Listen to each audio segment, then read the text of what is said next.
मैं आप लोगों के सामने ये दरखास्त करूंगा कि आज ये उपचुनाव हो रहा है और इस उपचुनाव के मौके पर हमारे बीच में हमारे तमाम नेता आए हैं। आप लोगों से मैं ये दरखास्त करना चाहूंगा कि ये उपचुनाव क्यों हो रहा है, इस उपचुनाव के होने का कारण क्या है, वजह क्या है जो ये उपचुनाव हो रहा है और बार बार रामपुर में उपचुनाव क्यों होते हैं। आप लोगों को ये समझना चाहिए, इस पे गौर करना चाहिए।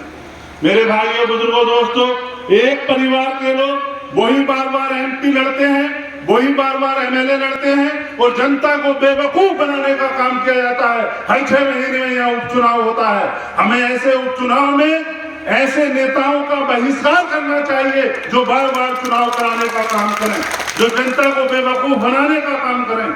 आज ये चुनाव हो रहा है, आप लोगों को समझना चाहिए कि इस चुनाव से ना तो कोई सरकार जाने वाली है और ना इस चुनाव से कोई सरकार बनने जा रही है। इस चुनाव से अगर फायदा हो सकता है, अगर आपको फायदा हो सकता है तो इस चुनाव के जरिए आप वोट देंगे तो आपको फायदा हो सकता है, बाकी किसी को फायदा होने वाला नहीं है। इस चुनाव से अगर फायदा है तो रामपुर की लोकसभा के लोगों का है, रामपुर के लोगों का है, क्योंकि ये उपचुनाव हो रहा है। 3 साल से यहाँ वो सांसद थे जो 3 साल निकले नहीं, कहीं काम नहीं देखा। अब अगर आप लोग भारतीय जनता पार्टी के उम्मीदवार भाई घनश्याम लोधी जी को जिताकर भेजते हैं तो सरकार उत्तर प्रदेश में भी है और सरकार हिंदुस्तान में भी है। फायदा आप लोगों का होगा, विकास आप लोगों का होगा। तो मेरी दरखास्त है, आज चुनाव में तरह तरह के हथकंडे अपनाए जा रहे हैं, कहीं कहीं नबी का जिक्र किया जा रहा है।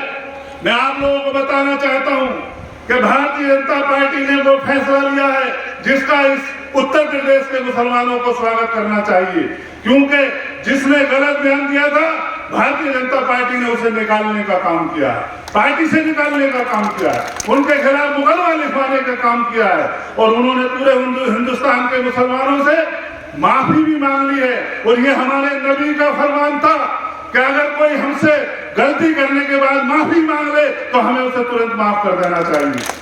तो आज वो विषय बीच में नहीं होना चाहिए, उस चीज को लेकर के कहीं चुनाव प्रचार नहीं होना चाहिए। आज प्रचार चुनाव का होना चाहिए विकास के नाम पर, काम के नाम पर। कौन बिजली देगा, कौन सड़क देगा, कौन शिक्षा देगा, कौन नौजवानों को नौकरी देगा और कौन आपका विकास करेगा, इस पर चुनाव होना चाहिए, बाकी जाति धर्म पर चुनाव नहीं होना चाहिए। मैं आप लोगों से दरखास्त करता हूं, अगर आप लोग मुझसे मोहब्बत करते हो, आप लोग चाहते हो कि मेरी इज्जत बने, मेरा विकास हो, तो आप लोग आने वाली 23 तारीख को अपने बूथों से भारतीय जनता पार्टी को जिताकर भेजने का काम करें। अगर आप चाहते हो कि आपका सम्मान हो तो आप लोगों को हमारे नेताओं के बीच में इस मौजूदगी में यहाँ से कसम खाकर जाना होगा कि आप लोग अपने गांव में अपने बूथ पर एक एक वोट भारतीय जनता पार्टी को डलवाने का काम करेंगे या नहीं करेंगे, खड़े होकर बताया करेंगे। बहुत बहुत शुक्रिया। मैं अपनी बात खत्म करूंगा क्योंकि हमारे बीच में हमारे नेता मौजूद हैं और उन्हें अभी मुरादाबाद जाना है।